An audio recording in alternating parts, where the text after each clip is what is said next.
ha? Interpol and PNP. Dito sa sinasabi na paglabas ng warrant of arrest ni dating Presidente Digong. Kaya't naghahanda po sila. Maglalabas ng international warrant at ipapa-implement sa Interpol. No, ano bang papapasukin ba? Hindi. Na maliwanag ho, walang makakapigil sa ICC, sa Interpol, na arestuhin itong si dating Presidente Digong. Nako ho.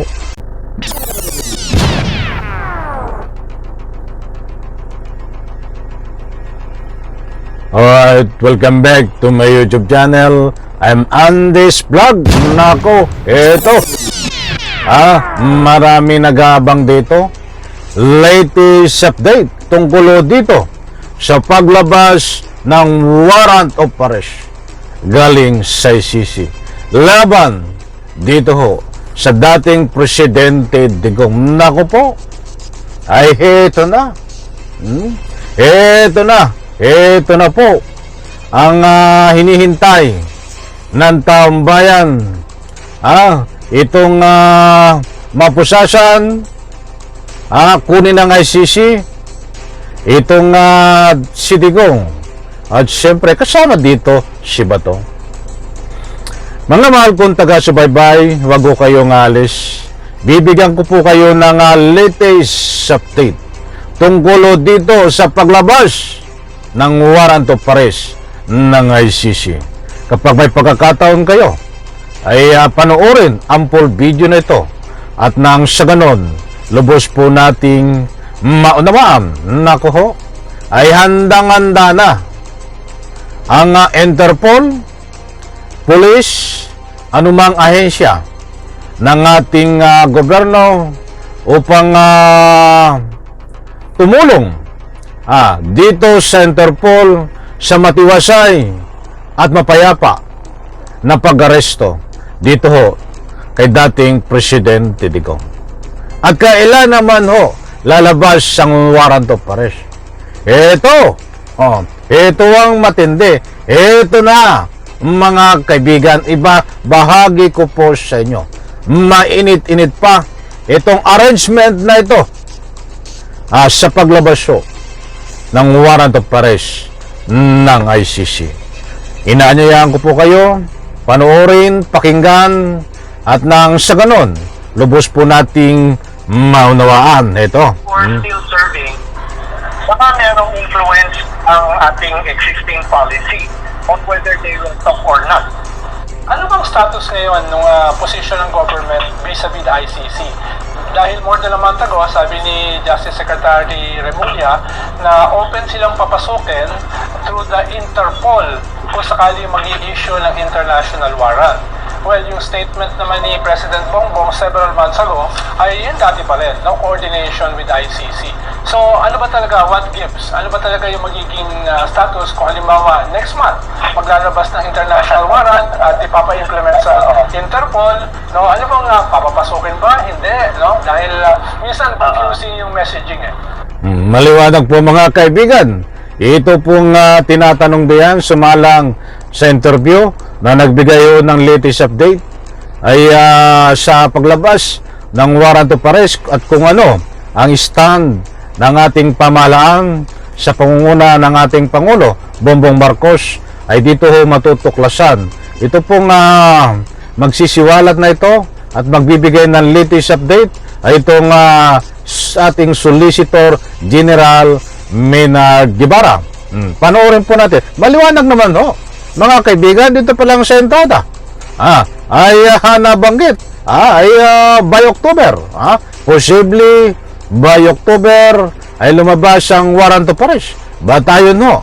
Sa mainit na usapin ay bago magtapos ang taon 2024. But dito ho, sa interview na ito, ay posible by October. Nako ho, ay matindi ito.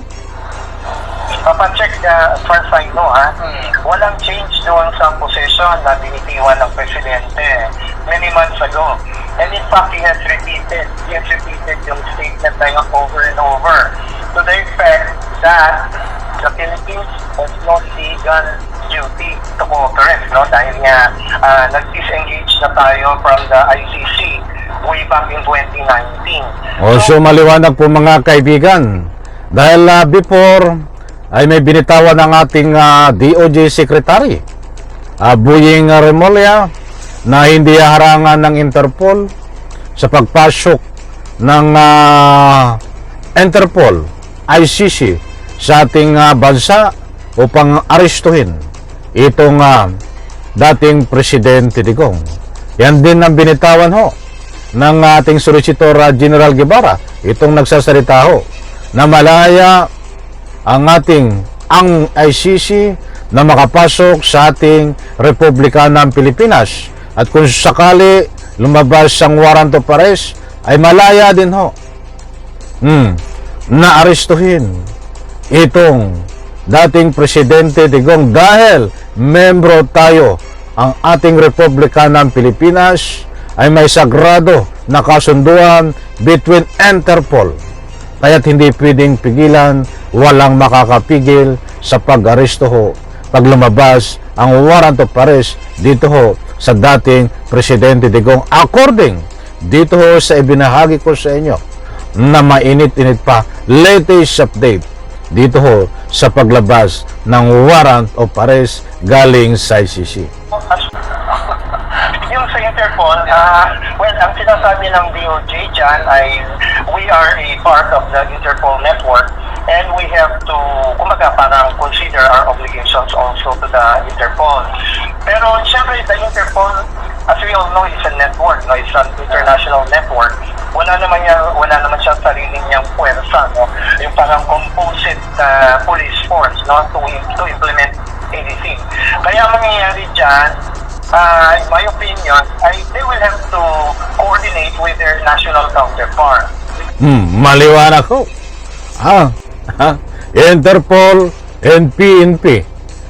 Dito sa sinasabi na paglabas ng warrant of arrest ni dating Presidente Digong. Kaya't naghahanda po sila, mga mahal kong kaibigan ng ating pamahalaan. May malaking obligasyon, inuulit ko, ang ating Republika ng Pilipinas na itong Interpol ay makapasok sa ating bansa, kaya hindi pwedeng pigilan kung sakaling lumabas ang warrant of arrest. This is the PNP. The PNP is under the DILG, which is under the Chief Executive. Kaya unless the Chief Executive changes its directive to all executive agencies, including the DILG and the PNP cannot move. Okay, so Jen, So, it's a is there an political update? decision. Is there an update? So Huh? then It's a from political decision. It's a policy political decision. decision. Political. So, pwede rin mangyari ho yun, mga kaibigan.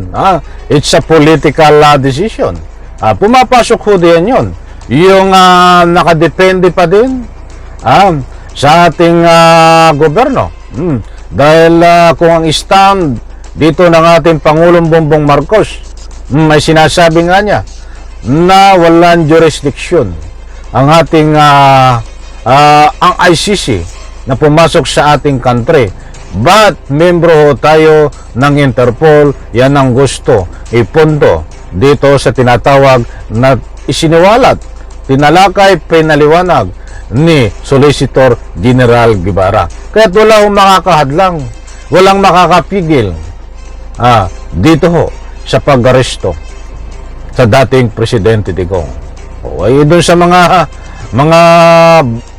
ano ho ni Digong, mga taga-suporta, alam ko na yan din ang kinakatuwiran ho nila na walang jurisdiction ang ICC sa ating Republika ng Pilipinas. But anyway, nasa sa inyo ho yan. Malaya kayong magbigay ng anumang public opinion. Ito pa. The interview of these 5 persons. regarding its request to interview 5 personalities, former PNP officials, I think most of them. May follow-up pa. Kasi yun ang pinakahuli, no? Yun ang pinakahuli nilang request ng Philippine assistance, no? In facilitating the interview of these 5 persons, no? I am not aware if the DFA made an official response. Pero based on what the government has been Yun na nga, matagal na nakapasok sa atin ng ICC, di po ba? Hindi pinigilan. Malayang mag-imbestiga ang ICC. O maraming paraan ho. But kahit hindi ho makipag-coordinate sa ating kinaukulan, ay pwede malaya ang ICC. Mga mahal kong taga-subaybay.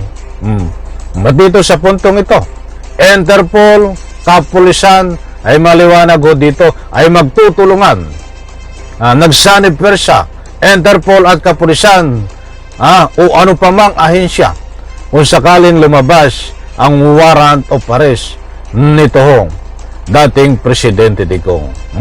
At mga mahal kong taga-subaybay, ay ito ay isang paghahanda ng kinaukulan tungkol dito sa nalalapit na paglabas ng warrant of arrest. That's why, ayon nga dito sa mainit na binahagi ko po sa inyo na talakayan, ay nandun pa rin ang stand ng ating pamahalaan, malaya makakapasok ang Interpol.